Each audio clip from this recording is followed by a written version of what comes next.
Vamos fazer. Não vai fazer essa palhaçada, né?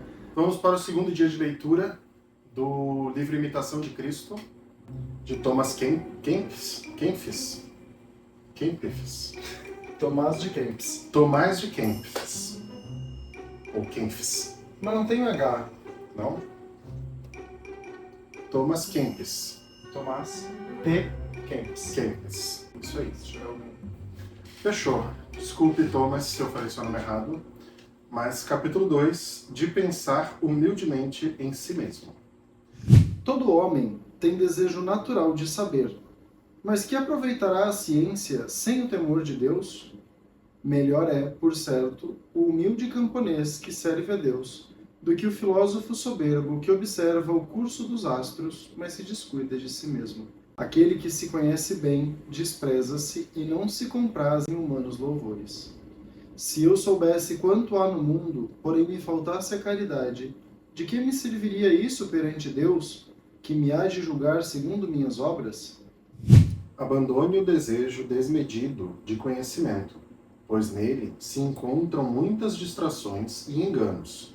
Aqueles que possuem conhecimento desejam parecer eruditos e seres chamados de sábios. Há muitas coisas para se saber que pouco ou nada aproveitam a alma, e extremamente tolo é aquele que se dedica a outras coisas em vez daquelas que servem à saúde de sua alma. Muitas palavras não satisfazem a alma, mas uma boa vida revigora a mente, e uma consciência pura dá grande confiança diante de Deus. Quanto mais e melhor souberes, tanto mais rigorosamente serás julgado, se com isso não viveres mais santamente. Não te desvaneças, pois com qualquer arte ou conhecimento que recebeste. Se te parece que sabes e entende bem muitas coisas, lembra-te que é muito mais do que ignoras. Não presumas de alta sabedoria, antes, confessa a tua ignorância. Como tu queres a alguém preferir-te quando se acham muitos mais doutos do que tu e mais versados na lei? Se queres saber e aprender coisa útil, deseja ser desconhecido e tido por nada. Essa é a lição mais elevada e proveitosa. Quando um homem realmente se conhece e se julga humildemente, não ter nada a ver consigo mesmo e sempre pensar com bondade e respeito pelos outros é a grande e perfeita sabedoria. Mesmo que vejas teu próximo pecar abertamente ou gravemente, não te consideres melhor do que ele, pois não sabes quanto tempo conservarás a tua integridade. Todos nós somos fracos e frágeis. Não consideres ninguém mais frágil do que tu mesmo. Eu já achei um tanto de coisa aqui na minha cabeça. Terrível. Eu acho, acho que talvez ele vem muito do que a gente falou no capítulo 1, né? Principalmente essa parte que eu tinha comentado antes do conhecimento, né? Então, quanto mais conhecimento, mais severamente será julgado. Então, acho que isso, ele traz muito a brincadeira que eu faço da ignorância, ela tem a sua importância, né? Então, mas eu acho que talvez o amadurecer, o ser homem, o assumir as suas responsabilidades, ela está diretamente ligada a isso, né? Eu sei o que eu preciso fazer e por isso eu vou lá e faço, né? Sem desculpas, sem...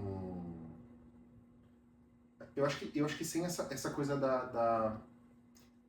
Existe um termo aqui no Sul de um jornalista que ele falava assim, não se acadele, né? Então, sem esse acadelamento, né? Não é uma coisa muito bonita, mas eu acho que ela traz bastante, assim, pelo menos aqui no Rio Grande do Sul, ela traz bastante esse significado, né? De que nem por isso eu não vou buscar conhecimento, mas também não é o fato de eu ter o conhecimento que eu vou deixar esse conhecimento simplesmente guardado, né? Uhum. Eu sempre disse que... Eu sempre brincava no seminário, né? Que fazia mais sentido para mim, às vezes, a senhorinha, aquela que está lá no primeiro banco da igreja rezando o terço, né, do que a gente ali que estava, de fato, versados sobre a doutrina, versados sobre a palavra de Deus. E eu sempre dizia isso porque essas pessoas me pareciam de fé inabalável. né?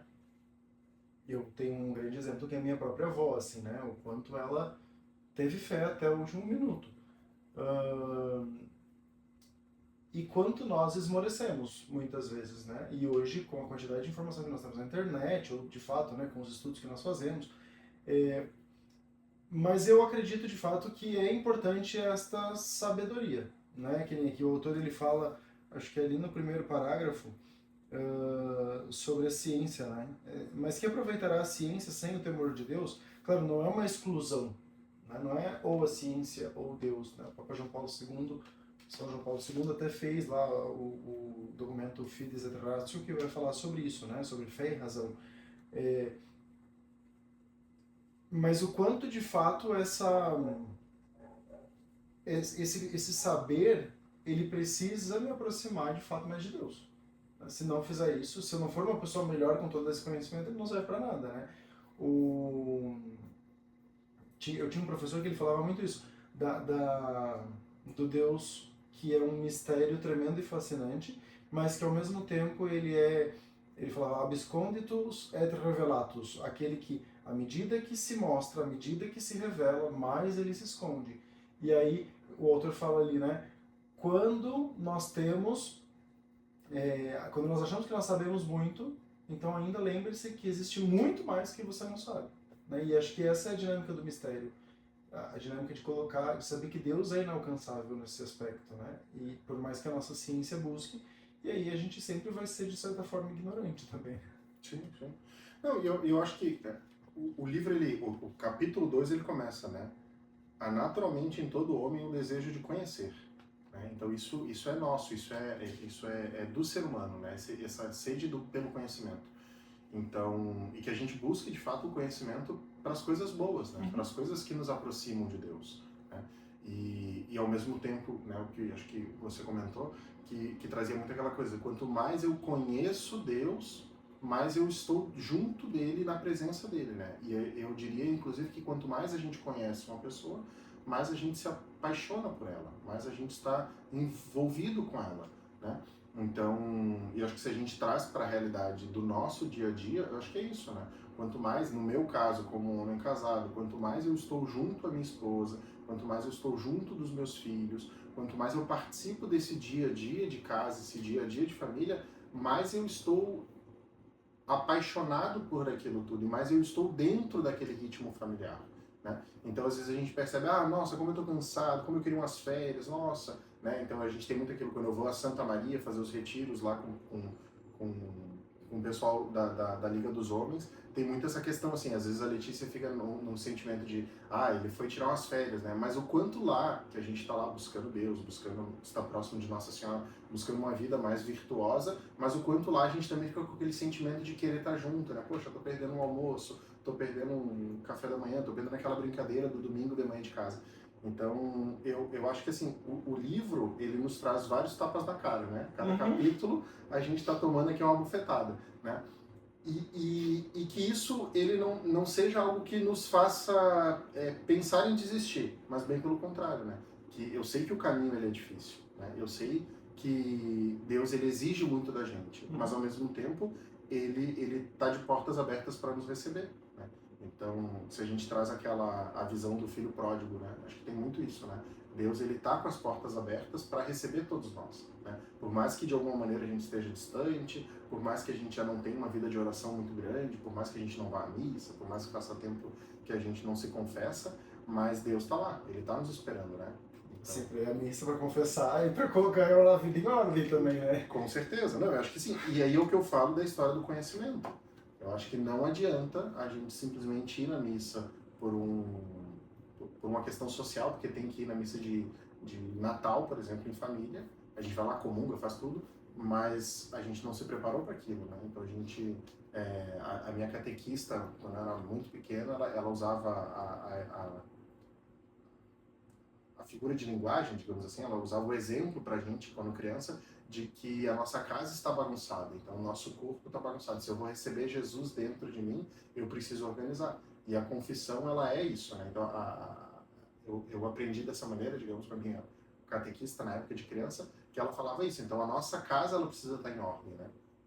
Então, eu preciso me preparar, eu preciso conhecer, eu preciso estar ali, né? Porque se eu gosto de receber as pessoas na minha casa, eu também tenho que conhecer Jesus para que ele possa, para que eu possa recebê-lo, né? Ele me conhece, mas eu preciso conhecê-lo, eu preciso estudá-lo, eu preciso me aproximar, eu preciso criar essa intimidade, né? Eu acredito que a questão da confissão, enfim, né, esse exemplo que você traz assim da missa social, né, o batismo, ou a missa de Natal, a missa de Páscoa, a missa de Páscoa é um mandamento da igreja, mas o mandamento é a missa dominical, né, então é muito isso, assim, quanto a gente também vai descobrindo Deus, mesmo quando a gente vai exercendo aquilo que a gente não quer, né.